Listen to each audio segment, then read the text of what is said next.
Welcome, Sun Devil fans. I'm sure that this is the time of year where everybody has their own holiday tradition, and at Devil's Digest, we have a long-standing tradition here.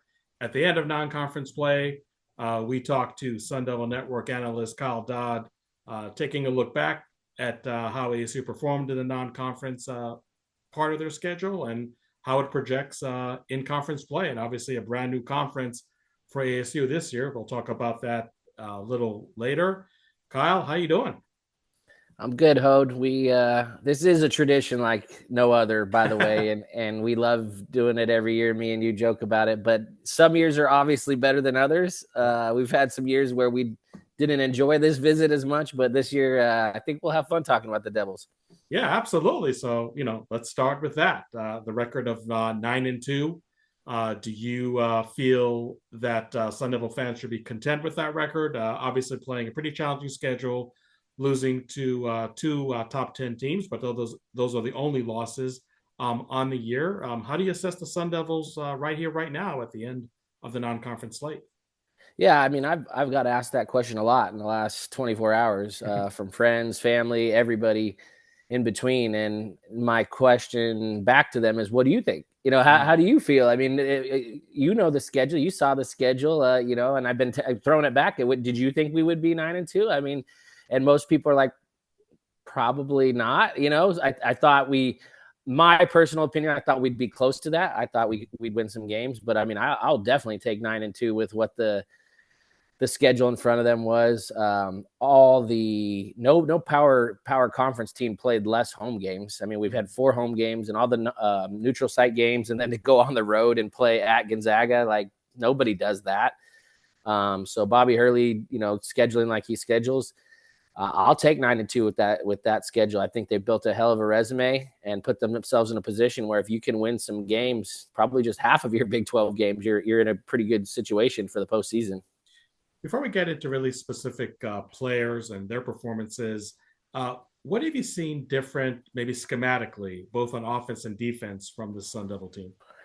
Man, a lot of it is, we I joked with people last year, everybody, the whole, Coach Hurley doesn't run any offense crowd, and which is I just roll my eyes at. But, a lot of it is it's less about X's and O's and about the Jimmys and Joes, and I think a lot of the stuff that you've seen different this year is that you have the personnel to do a lot more. Bobby had to get creative with some, situations over the last couple of years, just whether it was injuries or whether it was guys that just didn't pan out, and just did anything he could to be, to roll a team out there and compete. And he always had his teams competing their tail off. But now he's got some bodies, he's got some dudes, and they're running a lot of really good stuff. They're getting a lot of good looks offensively. Obviously, it helps when you got guys on the other end of those sets that can make shots. But they can go in so many different directions this year. Right? They can go get a bucket in the post. They can go get a bucket at the mid post. They can go get the bucket on the wing. They can go high ball screen and get a bucket. They can run a set for a shooter. And he just has the luxury of being able to do so many things offensively this year. And I think Coach Hurley's done a fabulous job directing this team on the offensive side of the ball. And then they're always going to compete defensively. The team is averaging over 78 points, which I think is roughly 10 points more than they averaged all of last season. I would say that Willie, with the elevated level of talent, you really should not be surprised seeing that dramatic of an improvement on that end of the court. Yeah, it's obviously the talent itself, just flat out, simply put, the talent's better. The roster's better. That being said, it's always a challenge. We've talked about it the last several years, me and you, is you're reloading. You got a bunch of guys that haven't played together. And so you have it's kind of this group's unique. You got a kind of a core group of vets, and then you got a little mini core group of ultra talented young superstars. And the way they've kind of blended and meshed and kind of adapted to each other's styles. I joke with people. I think like the highlight sexy plays come from the young guys, and then the winning. Not that the young guys haven't made winning plays too, because they have, and we'll talk about some of those guys, in a minute. But the winning type, gritty, get it done when it needs to happen plays have come from the vets, and they've showed some leadership And it's just a really good blend and chemistry of really nice young talent and some really veteran college basketball players that have a lot of talent themselves. So let's give those vets, those senior citizens, so to speak, their due and start talking about those guys. I think that maybe not so much under the radar, a position that's near and dear to your heart, point guard, Austin Mason. Not that I had low expectations from him because I Yeah. think the numbers I'm sorry, in his previous stop to ASU were very, very respectable. But I got to say, maybe in some respects, a really, really pleasant surprise. And without having Austin Nunez as his backup, probably required to do more than he thought that he would have to do when the season started. What have been your impressions of Austin Mason? Yeah, it's funny because, and I'm glad, Hode, you're my boy, because you started right with the point guard, like we should. But I think I've been telling people I don't think people understand how good he's been for the Devils. I arguably their MVP in my opinion, and obviously the player of the game every night's Josan's going to jump up and have 20, or JQ or Bashir, or a lot of those guys they're putting up numbers or whatever. But Alston is literally running the team, running the ball club. He's an extension of Coach Hurley. He doesn't force things. He never gets out of control. He picks his spots. I even asked him on the post game. We had him on post game show Saturday, and I just said, "Is it different for you? He maybe has taken a back seat and sacrificed a little of what he did at previous spots just to make sure the ball gets to where it needs to be." And he said, "Yeah, it is a little bit of an adjustment, but I think the combination of that's how good he is and smart he is, and then playing under a coach like Coach Hurley. I mean, those two together, you can just tell they're clicking and they're gelling, and he's done a tremendous job of running this team. The team never really seems to lose focus. Like I said, the ball kind of gets to where it needs to get to, and he's done a great job of that. And then he'll ultimately step up and make plays when he needs to make plays too. So to me, he's arguably under the radar. Nobody's talking about him, but to me, he's as valuable, especially with him being the main guard on this team. Adam Miller's having to slide into that backup role, who's not a natural point guard. He's done a nice job, but Austin's really carried the guys in the backcourt. You mentioned Adam Miller, so let's continue with him as the seasoned veteran coming back from last year. I think he's done a pretty good job, obviously, taking more of a backseat role, especially compared to last season. But do you think Miller is really adjusting quite nicely to the new role that he has to execute this season? Yeah, and I think I think as the season goes on, he's going to become more and more important, because the Big 12's no joke, and you're going to need guys that have been in battles. And Adam's a guy that, yes, I think he's letting these guys kind of feel it out and work through some stuff. And he's probably a guy that could go get you 20 a night if you needed him to. But he's doing all the little things. He's guarding, he's making hustle plays, he's getting on the glass, he's leading the team. Vocally, you could see it's a little bit different this year. And I just love the game he's playing. And there's times when he notices, hey, I might need to be a little more aggressive. I thought the Florida game was one where he realized we were out of rhythm. We had 11 days off. We were just out of rhythm, and he needed to go get shots. And he played really well. And I think as the year goes on, you're going to see the value of Adam Miller. He's been really good. And again, not a lot of people talking about him. You're talking about, a lot of the new guys and the flashy things, but Adam Miller just rock solid right there with Alston in the backcourt. I don't know if I'm disappointed in BJ Freeman. I mean, he is averaging over 11 points in 11 games, but I think maybe somewhat a little quieter than I expected him to be. I mean, I actually thought he might be in the X factor coming into the season. What are your impressions of Freeman so far? I think he's another guy that's been pretty good.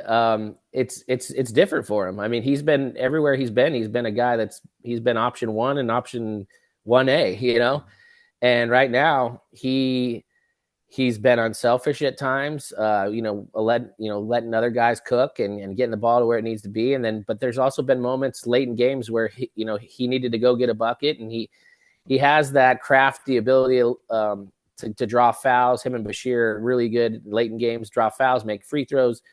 And I think he's been pretty good. I think he's another guy that just had to alter his game a little bit. If he's a guy that you're going to go give 20 shots to, if he's playing wherever his, last stop was, or 2 stops ago or whatever. I mean, if if you're giving him 20 shots, the guy's going to get you 25, 30 points. He's that good of a scorer. He just doesn't need to be that. And quite frankly, the Devils aren't their best when he has to do that. So I think he's just been kind of feeling it out as well. And he's been a guy that's, like I said, part of that veteran core that has made some big plays that maybe go unnoticed. You mentioned Bashir Jihad, and I know that he came in with the tag of a late bloomer. Really, his first half of the career much quieter than the last season that he had before he transferred to Arizona State, the second leading scorer on the team right now. Somebody mentioned to me actually earlier today that this is probably the best legit duo front court ASU had since Zylan Cheatham and Romello White a few years back. But Bashir Jihad and Jaden Quaintance are working in concert really well. But just taking Bashir Jihad in itself, I think, again, I'm not going to say a surprise because I think he came with a pretty good resume, maybe a short resume, but a pretty good resume. I've been really impressed with what I'm seeing from him. Maybe the most consistent player from start to finish. Yeah, I mean, again, it's a guy that's been able to get you shots and get you buckets in crunch time, and it's a luxury Bobby has that you've seen a number of games this year where maybe the other team's been on a run. Maybe we come out of a timeout and you go to Bashir and he draws a foul and then he steps up and he makes his free throws. And he was ridiculous the other night. I think he single-handedly put the Devils in position to win that game against UMass. I thought the Devils were kind of struggling a little bit. It's always tough the last game before Christmas. Energy wasn't there a little bit in the first half, and he came out and he was just a force on both ends of the floor. He was making plays off the dribble, making plays off in the post. Blocking shots, he had some ridiculous blocks the other day, and he's been solid. He's a smart player. He's a guy that you can, like I said, you can go to, and you trust. He's going to make good decisions. There's times when you're like, oh my God, he's pivoting again. He's shot faking again. What does he do? Oh, okay, there we go. Get back to the line. And and it's a calming thing. Like when you have a big guy that can do that and get to the line and slow things down, maybe when the other team's on a run, it's huge. It's really huge. And then to make free throws, it's just really good. I think he's been really good, and he's going to get better as the year goes on. Okay, KD, we teased our viewers enough already. Let's talk about that duo freshman. Came with huge expectations. I think fulfilling those expectations to the team, maybe exceeding them a little more. Let's talk about Josan Santa, leading scorer after 11 games. I got to believe that that's not a surprise to see his name above a very talented group. Yeah, I mean, he's the real deal, man. And the scary part is he's got a long way to go, in my opinion. I think he's got a lot of room to improve. But, we've talked about it in the media. People have talked about it on Twitter. Bobby's talked about it in press conference. This may be one of the best shooters that we've had at ASU. And I know it's only been 11 games, but that kid can flat out put it in the bucket. And the fact that he has that quick, high release, it's tough to block. And he's just ripping it. And there's times, he's had his struggles the last couple of games a little bit, but there's times in the last 7-8 ball games where I was shocked when he missed. I was like, wow, he missed a shot. Like you're so expecting it to just rip the cords that he's been that good. And I think the next step for him is Big 12 play. I think Florida did a good job on him. I thought Florida did probably laid out what the game plan will be in the Big 12 is get up in him, make it physical with him, and then make him put it on the deck and make him a driver. And I think the funny thing is he can do that. We've seen him do that this year. I think his strength is obviously raising up and making shots, but he can do that. And I think if you're an opposing team in the Big 12, you're going to say, hey, you want to beat us on the bounce. And so he's going to have to adjust to that a little bit. He's going to get his looks because, like I said, he has that high release and he gets it off. But, he's a gifted player and a quiet kid.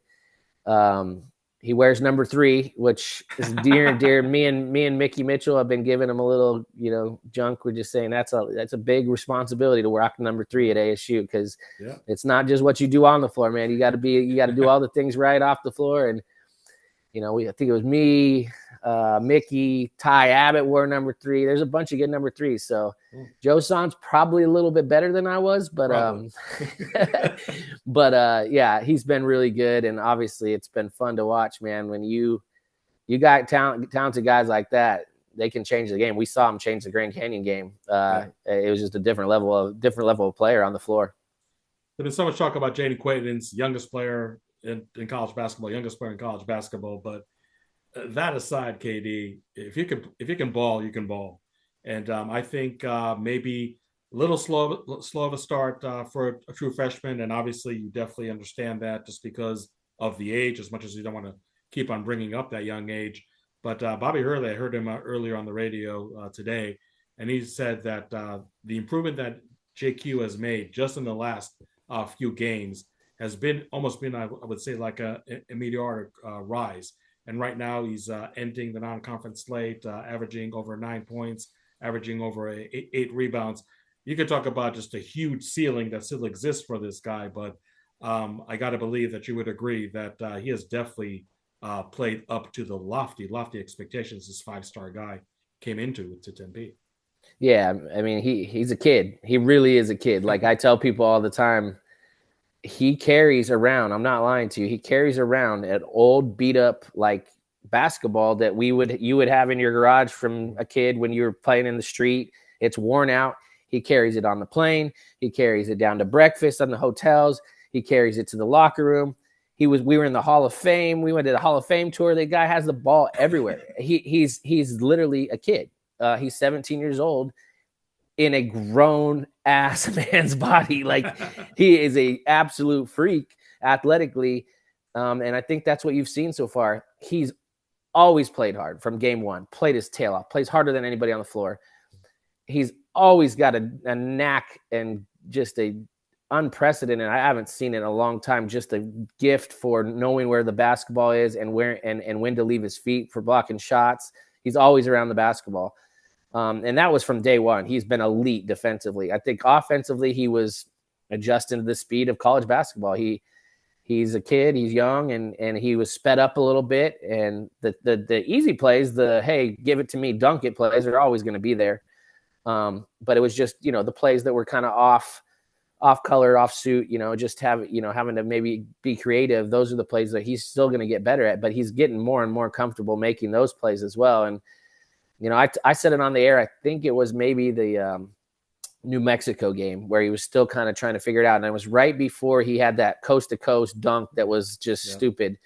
And I told Tim on the air, I said, if JQ did just a couple things, if he ran the floor hard, rim to rim, every time, and then went to the glass, offensive glass, every time, he's got 10 to 12 points there every game. He's going to get 10 to 12 just by doing those two things because he's that athletic. He's that gifted. He's that strong.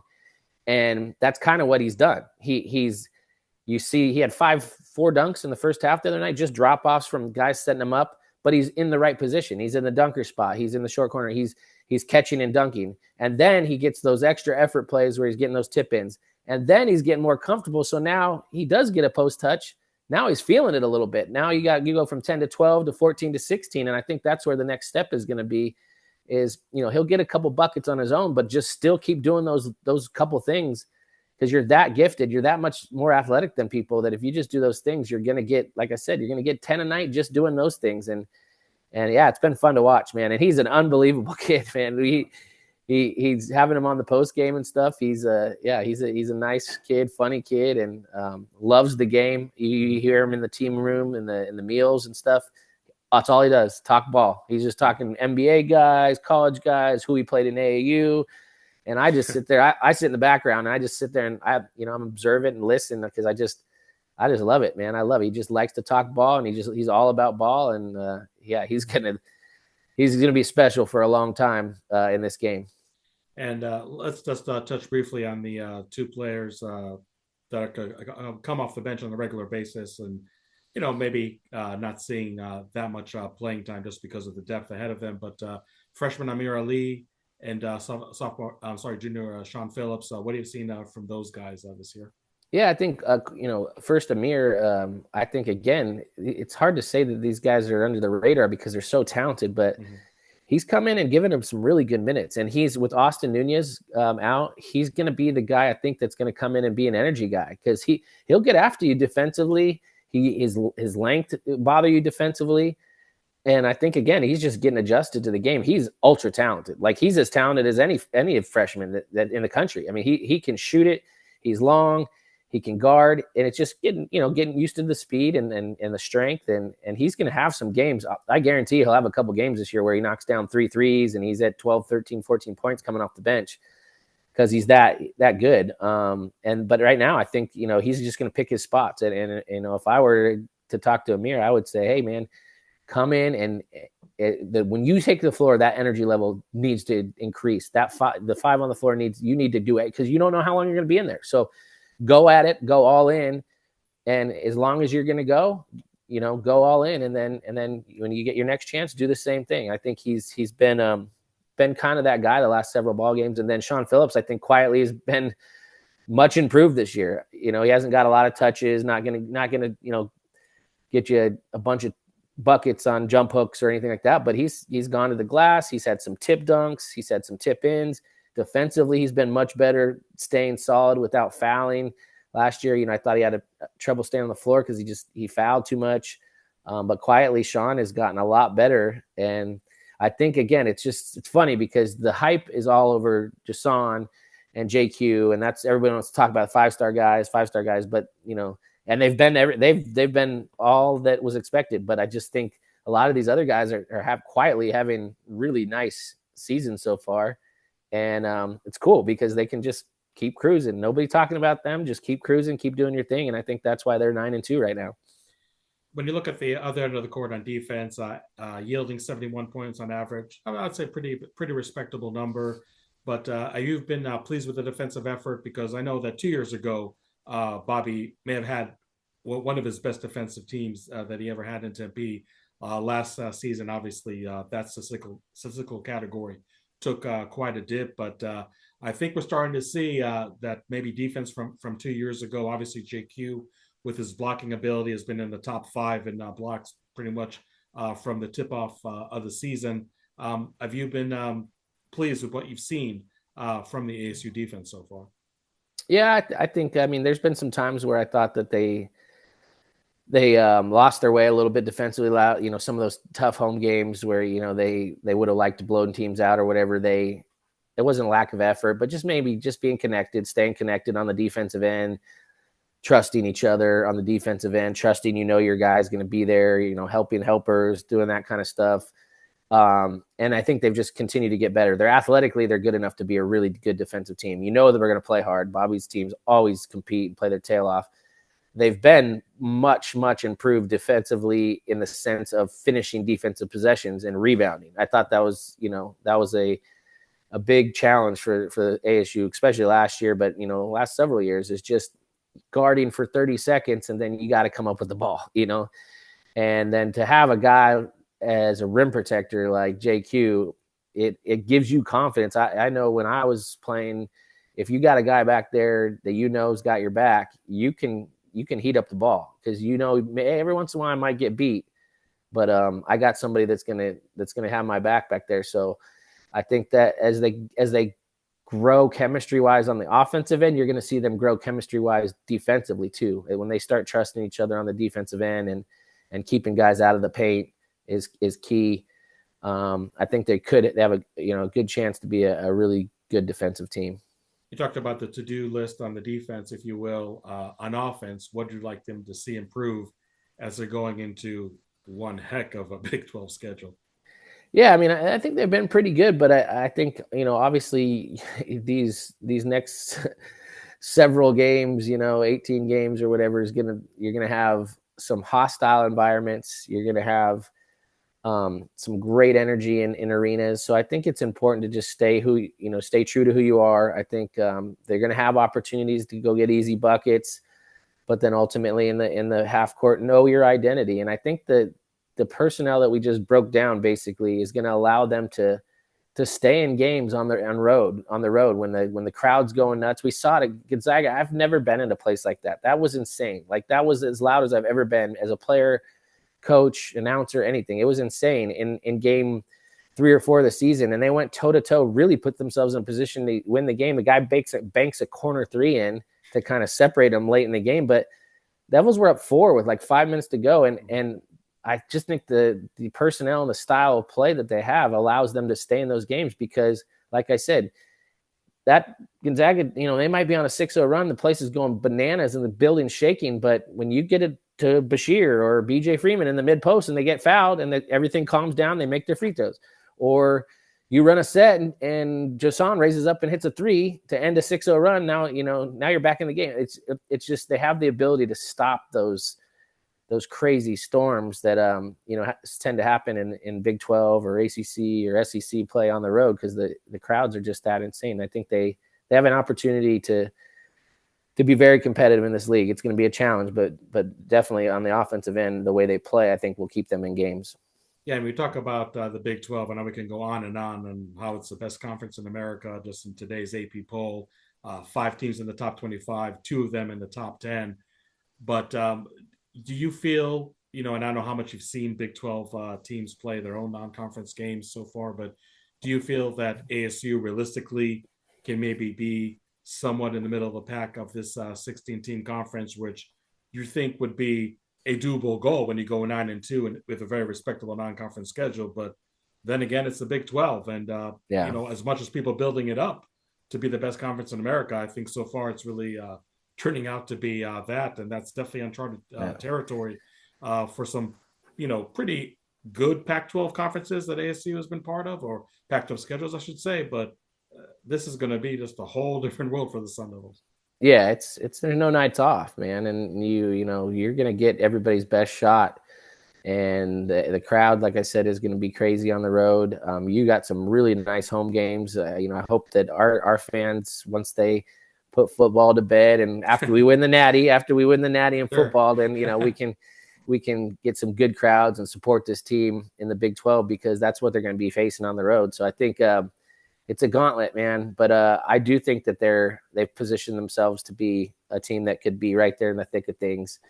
There's some teams that I think are better than I thought they would be in the Big 12, and there's some teams where I think we can beat. But like you said, there's just been years that, as good as the Pac-10 and Pac-12 was over the years, there's always those, 1 or 2 teams where you're like, okay, well, I know I got 2 wins there. And then if I got 2 wins there and I got, and I split, I know I'm going to split with these guys, and then I split with these guys. Okay, so now I'm 6-5, and now I just got to beat Arizona once and beat UCLA once. And then, if I can, and then I can get to 9-9, and now we're in business or whatever. But you don't look at a team and go, oh, there's my 2 wins. There's my 4 wins. You just don't have that in the Big 12, I don't think. And recently in the Pac-12, you did. You had a couple teams where you're like, yeah, they're not very good, So it'll be a challenge. I mean, it's going to be interesting. I mean, I think the thing that you got to do is don't go too high, don't go too low. I mean, you might lose 2 or 3 in a row at some point in this league, and you can't let it screw up your whole year. And if you win 3 in a row, just know that the next 3 games are probably losable. It's just that good of a league. Well, Kyle, like you said, compared to years past, it's definitely a more fun conversation this time of the year. So I do appreciate the in-depth analysis. And definitely, I think like all Sun Devil fans, looking forward to seeing what this Big 12 gauntlet of a schedule is going to await Arizona State. But I think we can both agree they're definitely off to a good start. And I think that fans should have a reasonable expectation and reasonable optimism going into what's going to be the toughest conference schedule they ever played in. Kyle, thank you so much. Merry Christmas, Happy New Year, Happy Holidays. And I definitely look forward to catching you at DFA in a couple of weeks. Yes, sir. And great time to be a Sun Devil, man. Go Devils on the football field New Year's Day, and let's get it done against Texas. And yeah, come out and support the Hoops team, man. We could definitely use some more bodies in the seats. And happy holidays to all the Sun Devil fans. Happy holiday, my favorite dude, Hode. Appreciate you. And anytime, I'll be on here with you.